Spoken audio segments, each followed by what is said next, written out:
Hello, my name is Hugh Knight. I'm the Fechtmeister of the Schlachtschule. Today we're going to continue with the series of videos I've been doing on the longsword. However, I'm going to change my order a little bit. I've been doing the Meisterhau slowly, gradually. Thank you for being patient. But today what we're going to do is we're going to skip past some of that and go on to look at the Winden. The reason for that is I've been seeing a lot of things on the internet and things people have done with videos and things they've written about that indicates to me that there's a lot of misunderstandings about the Winden and how to do it correctly. And since it's such an important part of our system, I thought we'd take the time today to really go over it and make it very clear and understandable simply by going back to the actual texts and making sure we're doing it correctly. Okay? So, let's begin by explaining what the Winden does. Now, my student and I, this is Chris, are in a bind. Okay? For the sake of argument, we'll say that I cut and he displaced. Now he's threatening me with his point, and I have used Winden to determine that he is hard in the bind. Okay, he's resisting the pressure of my bind against him. Now, the masters tell us to react to strength with weakness and weakness with strength. So normally, if somebody is hard in the bind, I wouldn't fight his strength, I would yield to him.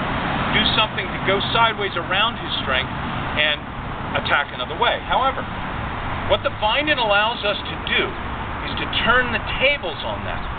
Okay? So, while he's hard in the bind now and he controls the bind, I'm going to become hard in the bind and I'm going to control the bind. And the way I'm going to do that is by moving the strong of my sword onto the weak of his sword. His sword is very strong. If I try and push down here, nothing much happens. But if I push up here, it's easy to move the sword. And I'm just going to use that same principle in the Winden. What I'm going to do is I'm going to wind it up onto the weak of his sword, keeping my point on line. Okay? And then thrust into him. Now I see generally three kinds of errors when it comes to understanding this technique. Alright?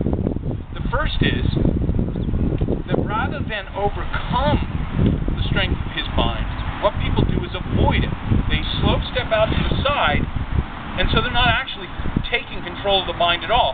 You're just going around to the side of it and avoiding the strength of his bind in essence. This can probably be made to work, but here's the problem. It isn't what the text tells us to do. Okay? And there's a problem with it. The reason we know it's not what the text says to do is because Master Sigmund says to take the strong of your sword and wind it onto the weak of his sword. But if he's hard in the bind and I go around to the side, I don't need to go onto the strong of the weak of his sword. I can just step off to the side and I can nail him. Alright? Therefore, that approach is obviously not what the text is telling us to do. Moreover, it's slow. It takes a little longer to step around than it does to do what we're going to do, which I'll show you in a bit. The second mistake people make is not actually winding on the sword.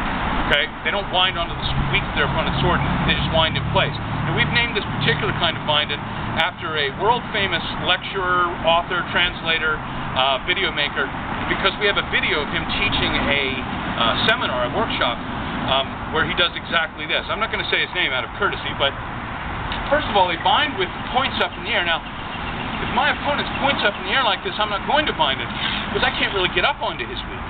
I'm going to do a schnappen or duplieren or something else that goes around it, because he's not threatening me. I'm only going to use the Winden when he's threatening. But what they do in this case is they keep, so watch this spot where we are bound. They stay in the same spot and just wind the sword up. Okay? You can see this person and his students doing this in DVDs with various weapons, not just the longsword. It's a complete misunderstanding, because the problem is Chris is not going to let me do it. It only works against a compliant opponent. The last mistake people generally tend to make is that their lizard brain tells them that this can't possibly work. It's not enough just to pull the weapon back, you must shove it to the side. The problem is, that's what happens. You end up fighting your opponent, and your point flies off and loses control. I need to keep my point aimed at my opponent at all times, because the minute I take my point offline, Chris, who's terribly impolite, is going to shove his sword right through me, and I don't want that to happen. Okay, so we've looked at the wrong way to do it. Now let's look at the right way. Master Sigmund says, simply pull your sword straight back, keeping your hilt out in front of your head. There. Now I didn't push or fight Chris at all. In fact, you can do this almost one-handed. Okay? What I need to do here is not push sideways at all. I just come straight back. See that? Straight back. Alright? Now, one of the mistakes people make when they do this is they pre-program themselves about how far they think they have to come. You'll see this. I don't think I really need to explain why that's a horrible idea. You don't bind up into ox. You bind into an upper hanging that only goes absolute minimum distance it needs to go to take control of the bind.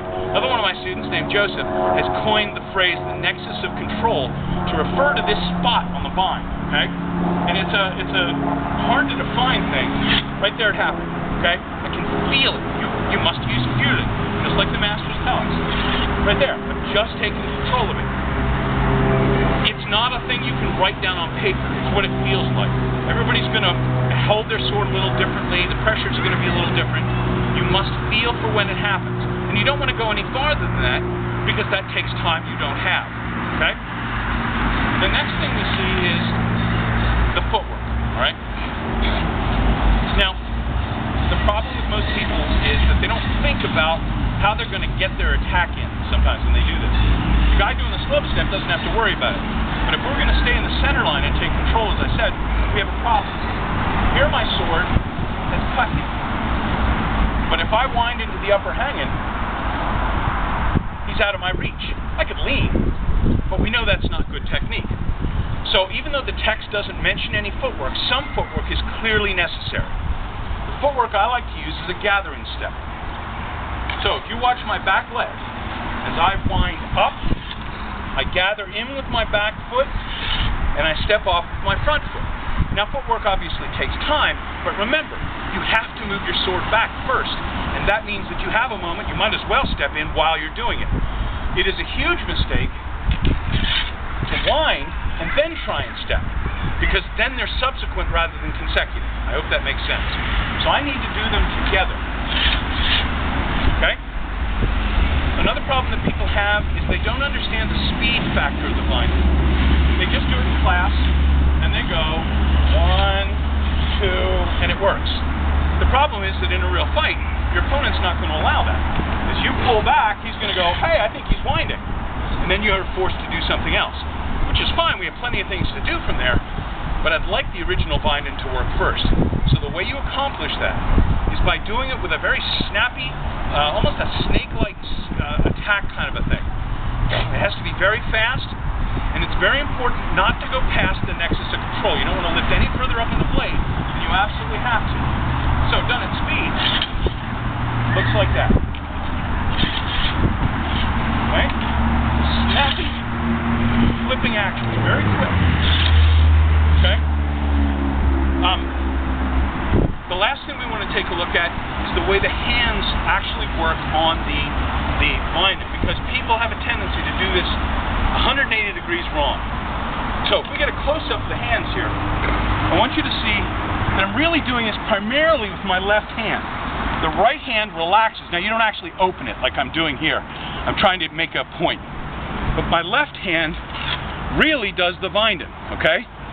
If you're down, you know, and all these weird I see a lot of different things like this, that means you didn't use your left hand to do it. Your left hand simply winds up, while your right hand changes over to a true thumb grip. Not hitchhiking, as we like to call it, but a true thumb grip. All it does is support the technique and set it up for the thrust. Now, one other mistake people tend to make is they rotate the sword before they start pulling back. We see this a lot in class with newer students. And what tends to happen is you get caught on the cross. Again and again and again. Just pull your sword straight back and turn it over. That's all you have to do. Okay? One last time. That's the binding. I hope this helps everybody have a better and clearer understanding of how the technique is used and how it works. Thank you very much.